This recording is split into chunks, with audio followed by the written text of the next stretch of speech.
ko na mangayo o katahuran. Maayong adlaw kaning tanan, ako si San Rico mas unong katuig.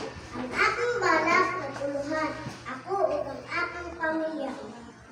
Ako, usa kay masenting bata, nga ato may lantip kapang nga. Kini, akong nakuha ug nakatuman gikan sa mahal na kinikanan sa among panimalay gipatikbabaw ang ugma. Narawan gyud sa malipayong pamilya nga adunay pagminahalay ug panagiusa.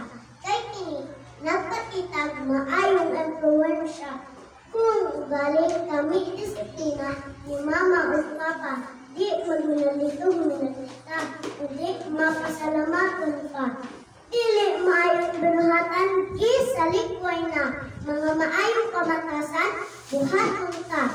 Kambo sa mata, pamilya ang magmalipayon. Kay manglo sa ginikanan at kung kumanong aron, iunay at kalipay akong maangkot. Diin ako ug ang akong pamilya, kamahimong maayong sulundo.